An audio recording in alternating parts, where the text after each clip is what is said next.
Welcome to the third installment of Peninsula Symphony All-Stars at Home.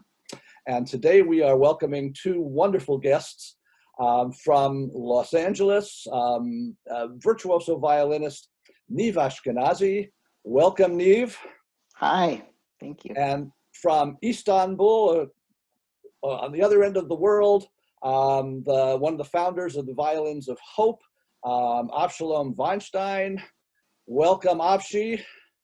Thank you, Mitch. So it's nice to have you both here and talking about the Violins of Hope. And so we'd like to hear a piece of music played on one of the Violins of Hope. These are the violins that were owned by the people who were in the concentration camps, almost all of whom didn't survive, but the instruments did. They were lovingly restored by Amnon and Avshi Weinstein. And so Niv has one of those violins, and he's going to play for us a klezmer classic, Freilich from Bukovina. Anything you want to say about this piece, Niv, before you play? Yeah, I was really excited to find it, and the thanks to that honestly goes to Janice from Mostly Kosher. It's a klezmer band out here, and I talked with her and she recommended this one, and it's such a beautiful piece. They're sort of, Freilochs are happy pieces. So even though it's in a minor key, it's a happy dance for the most part. Let's hear Freilich from Bukovina, played by Niv Ashkenazi.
Thank you, Niv.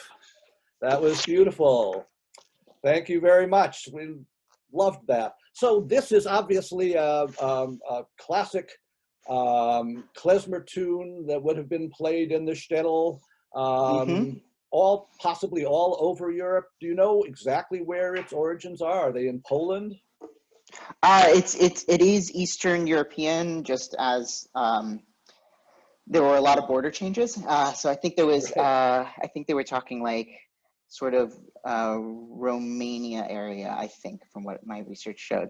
But it all kind of switched around, and it would have been not just centered there, of course. So yes, all over. And of course, these instruments range from those that were probably mostly played in the folk tradition of klezmer music in the Jewish communities, but also played for classical music.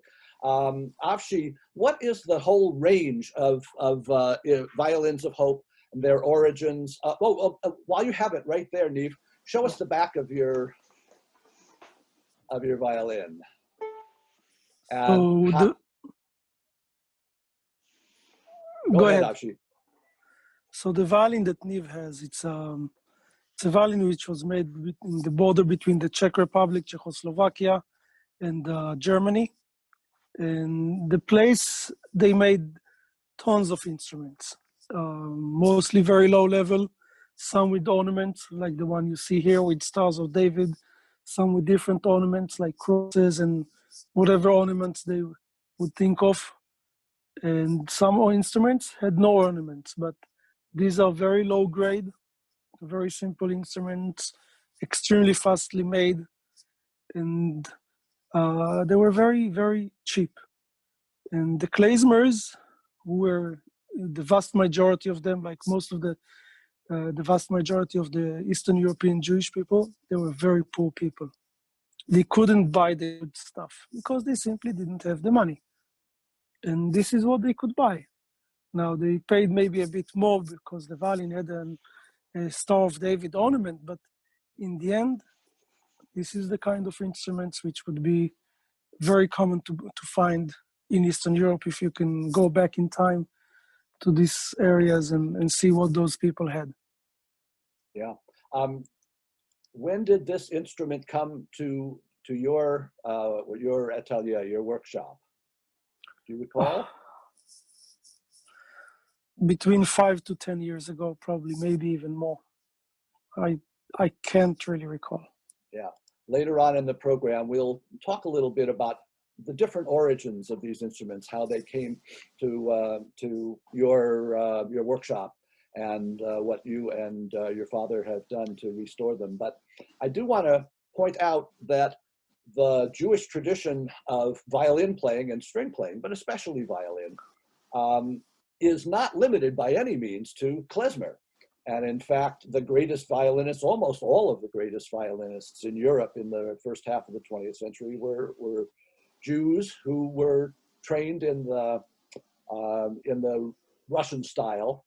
We'll move on to another piece of music here. Neve is going to play for us the presto from the first sonata of Bach, unaccompanied in G minor. And so we want to illustrate that these instruments are, especially as they've been lovingly restored and brought back to life by Amnon and Avshi, are capable of playing any violin music very beautifully, going back to the Bach unaccompanied pieces written 300 years ago, long before these instruments were made. So Neve is going to play for us the presto from the first sonata of Bach. Anything you want to say about this before you play it, Neve? Yeah, so with this piece, Bach was one of the major German composers, and of course in 1933 with the Mandate, this would have been one of the pieces and one of the composers that Jews were no longer allowed to play. Basically only Germans were going to be allowed to play the great German composers. So this is one of those pieces that during that time would not have been heard on an instrument like this or other ones from the collection. Good. So here is Neve Ashkenazi, the presto movement of Bach's first sonata in G minor.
Beautiful.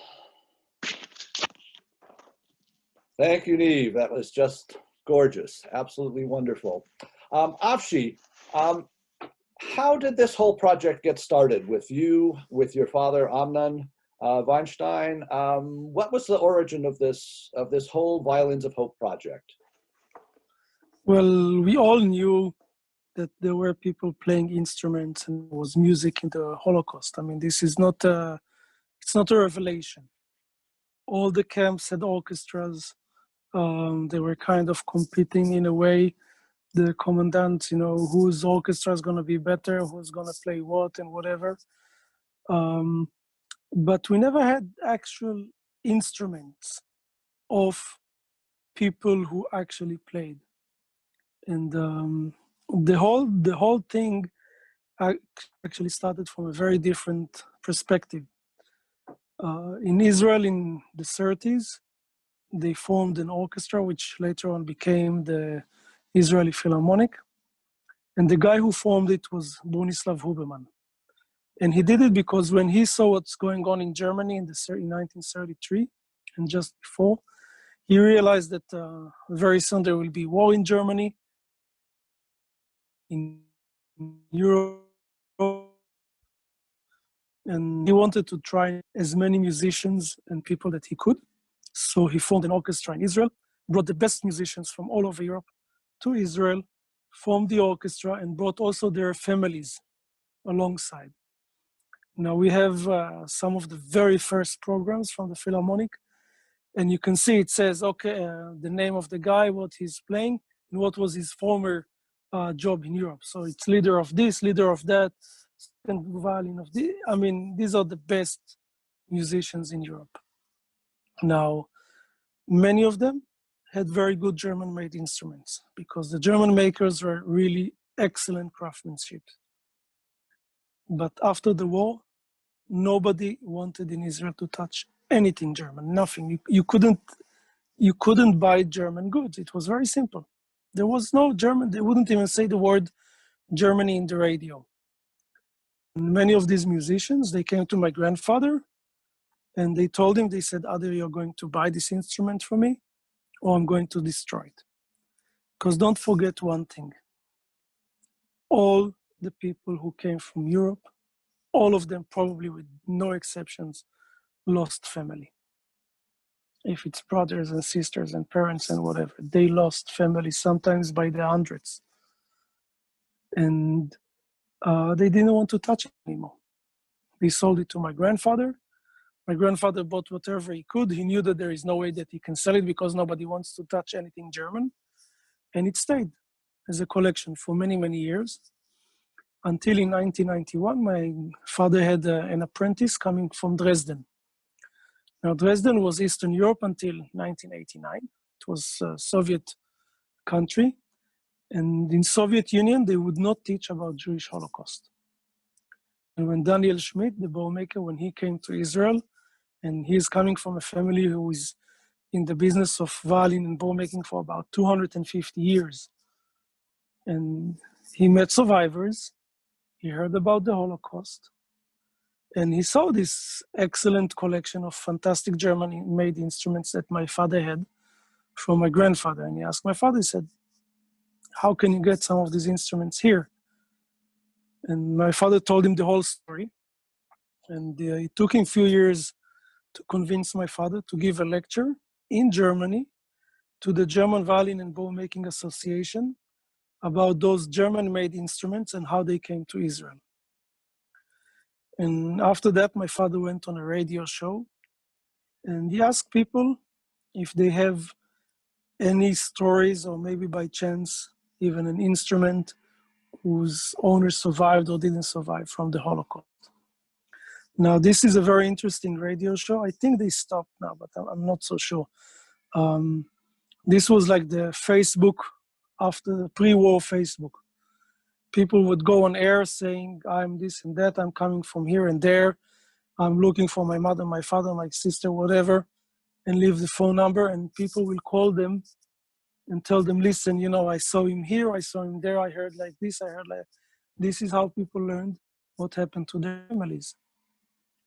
And of course, in 1999, it wasn't the case, but still people talked about their families. And the day after, we got a phone call from a guy that his uncle was killed in the Holocaust, and he had a violin made by one of the Jewish violin makers who worked in Vilna, in Warsaw, in Poland.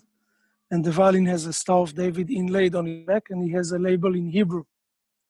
And unfortunately, his uncle did not survive, as well as the violin maker, but this was one of 3 or 4 Jewish violin makers who worked before the war.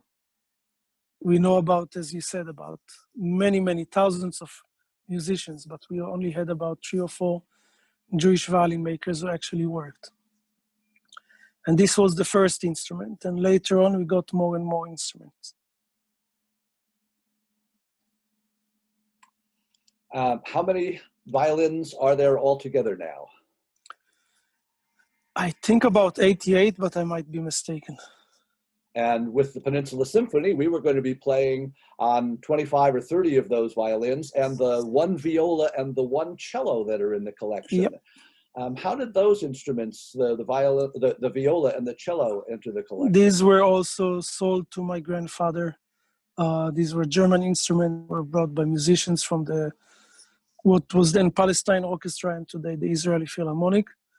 Unfortunately, we don't know to whom they belonged because my grandfather, in order to not pay taxes to the British, didn't keep his books during this time. So we don't really know from whom exactly he bought it. We know it's where the general region is from, but not the actual people.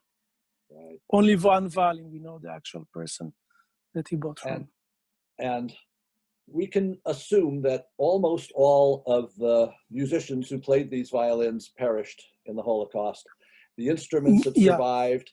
These instruments some and some. I mean, things. it's hard to say. I mean, I cannot give you from top of my head how many people died and how many survived. Yeah. But musicians, because the Nazis needed them, because they in a way worked a bit less than the others and got a bit better conditions, some of them survived. Many of them did not want to touch any musical instrument anymore in their life, but many survived.